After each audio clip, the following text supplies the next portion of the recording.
Hello and welcome everybody, I'm Bavarian and today I would like to talk about a mod called Fódlan that is set in the world of Fire Emblem Three Houses, a game for the Nintendo Switch. This mod is already out on the Steam Workshop and you should make sure to go and check it out. Now as always, when it comes to these sort of mods, I want to warn you that both this video and the mod contain heavy spoilers for the game itself, so if you do intend to play it and want to be completely oblivious to the plot, then you might want to sit this one out until you're all caught up. Also, if you have already played the game and are a fan, I want you to know that I personally have not played it as I don't own a Switch, but I have watched a decent amount of it on Old Man Morday's Twitch channel, I can only recommend it by the way, and have then read up on the lore in preparation for this video, so there is a good chance that I'll be getting a number of details and nuances wrong, please forgive me. Regardless, there's a lot of love and care that is going into a total conversion such as this one, so I still very much want to highlight some key aspects of the lore, what is in the mod, and what will be in it going forward. The world of Fodlan is an intense one, and its true history is a mystery to almost all of its inhabitants. The official story that is propagated by the main church under the leadership of Archbishop Rhea is that long ago, the goddess Sothis has bestowed prosperity and power onto her human subjects after her arrival on the continent. According to this narrative, she granted 10 heroes power in form of so-called crests that allow their holders to be far more powerful than any normal human could ever be. Something of note, however, is that Archbishop Rhea of the Church of Saros is no ordinary human, however. Her green hair gives away that she herself is a child of the goddess Sothis, part of a race that are called the Nabateans, and although there are only few of them left, they are rather powerful, as is evident by, well, all of Rhea's stats as well as her tremendous lifespan. Those of the humans that are descendants of the original crest-bearers are honored more than any others in human society.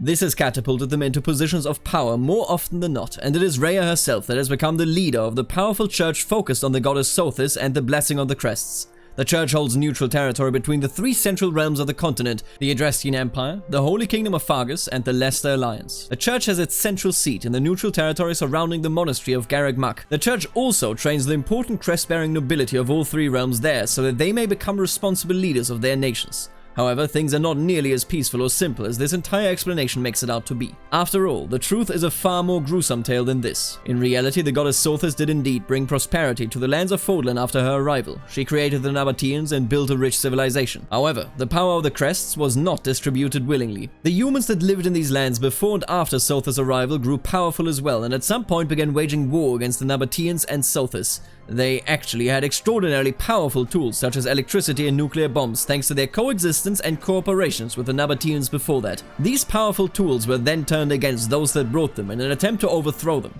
The humans that rebelled, the Argathans, were repelled by Sothis, but Sothis' wrath was so disastrous that the entire world was threatened to end right then and there. Sothis gave all of her power to restore the world, but subsequently fell into a deep sleep as she was drained of power. But even after this show of force by Sothis, the conflict was not over. In fact, it got even worse, and this is how the crests were created. The surviving rebellious Argathans fled into an underground city, planning their revenge. Together with a thief called Nemesis, they stole the body of Sothis and butchered it. There they created powerful weaponry out of her bones, and her blood created the first crests. Using the powerful weaponry created in this way, Nemesis massacred the Nabateans, and the Argathans constructed more and more artifacts and crests from their corpses, spreading them among Nemesis' most powerful allies. But then the tides of fate would turn. A Nabatean by the name of Saros, a survivor of the massacre, gathered 4 other remaining powerful Nabateans and united much of the unaffiliated part of humanity in the Adrestian Empire. And then with this combination of allies, they struck the killing blow to Nemesis and his ilk. In the aftermath of this battle, the original bearers of the crests were hunted down and killed, but there were barely any Nabateans left to rule the earth, and so the descendants of the original crest bearers are treated with respect even today and utilized as tools to defend against any further Argathan intrusions. This story has been altered significantly by the Church of Saros over time that is now, you likely guessed it, led by Saros herself, although she now goes by Rhea. The conflict is beginning to flare up once more, with the underground Argathans, commonly referred to as those who slither in the dark, making yet another, possibly last push for the destruction of all Nabateans. There's of course much more to this story, but in the mod you will find yourself in the midst of this conflict. And that is, of course, despite most of the characters involved being completely oblivious to this greater backstory. Rhea has attempted to do her best to teach the leaders of the three nations, but things have escalated. And with this introduction, let's take a look at the actual world as it is presented on the map. The core and canon part of Fodlan will of course harbor the characters that fans of the game know and love, but the team under the head mod Steelkeep99 have followed a good and established principle of adding to the lore to make the scenario of the world more interesting, reaching far beyond the lifetimes of your favorite characters. Many locations were added and fleshed out and will of course continue to receive support. My big hope for the mod is that more and more flavor will be added going forward, as there is certainly a drive for excellence and imaginative content visible even in this early stage of the mod. Now let's take a look at the major 3 factions in the canon area of the mod. First, let's take a look at the Adrestian Empire. Edelgard is a strong character that bears 2 crests instead of merely 1. Now, commonly this would be humanly impossible, and so it is. However, she was, along with her 10 siblings who all perished because of it, experimented on by those who slither in the dark. The result is a massive shortening of her lifespan, while her power has increased massively as well. She rules a significantly weakened Adrestian Empire, or, well, the remains of it, but has pledged to change things from the ground up. She has disavowed the Church of Saros as she has seen the destruction and pain the focus on crests brings firsthand. After all, she lost her entire family to it all. She desires to restore the Empire to its full glory and destroy the old crest system, instead seeing those that bear crests and those that do not as equals, a society based on meritocracy. She has worked tirelessly against the goals of the Church under the alias of the Flame Emperor. As you can see, her motives do indeed sound understandable and quite noble, but her methods are radical and extreme. Will she win the war for all of Fódlan and destroy the crest system once and for all along with the Church of Saros, or will she be stopped? Second, there's the Holy Kingdom of Faerghus under the leadership of King Dimitri the Boar Prince. King Dimitri survived a massacre of his entire family that is known as the Tragedy of Duscar.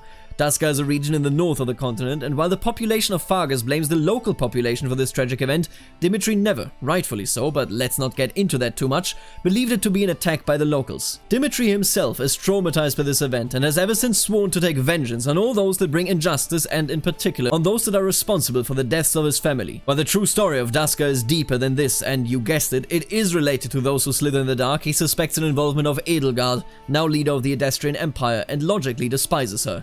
His will to bring a new order to Fodlan is strong, but whether he will succeed is a different story. As talented as he is still young and likely to undertake foolish endeavors. On top of that, of course, his trauma has led to him getting enraged and being unable to restrain himself, leaving him to be viewed as a bloodthirsty ruler. And last but not least, we ought to talk about Claude, heir apparent of the Leicester Alliance. While the alliance is currently ruled by Claude's grandfather, Oswald, it has become obvious that Claude is Oswald's only remaining male descendant. Oswald's daughter, Tiana, eloped with the Almiran patriarch Milad and gave birth to Claude, who grew up between these worlds. While the people of the Leicester Alliance used to be a core constituent of the Adrestian Empire, Almira has a troublesome history with them combined with simply stemming from an entirely different culture. Leicester itself is a highly decentralized confederation in which all of the princes decide on their next leader. Seeing how Claude is a child born between these incredibly different societies, he had to experience rather bad treatment. Initially, he was not welcome in his Almiran home as his Fódlan heritage made him stand out. After he moved to the Alliance, he decided to hide his exact heritage for a long time as well to avoid being treated poorly. Even so, he experienced the same discrimination he already knew from Almira, and it has become a significant source of inner turmoil for him. After all, which one is his home? He does not seek to take revenge or to unify Fódlan, but instead bring a new age to the world in which the petty conflicts of cultures would be left behind.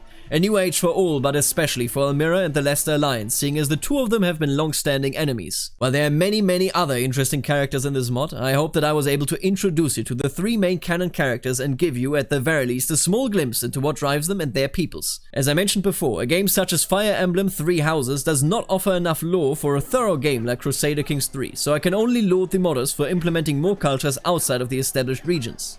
My biggest hope for the mod as it stands is primarily focused on more tooltips making it into the game so that everybody, experienced in Fire Emblem or not, can enjoy this grand mod. The next goal of the modders is to flesh out the Leicester Alliance. This is specifically about more flavor, more electoral mechanics, more events, more schemes and changes to the map, as well as more individual interesting characters outside of the already established lore characters. I think that the quality of this mod can be appreciated by all, so make sure to check it out, leave a like and a favorite, and check out their Discord as well. Links of those are of course all in the description.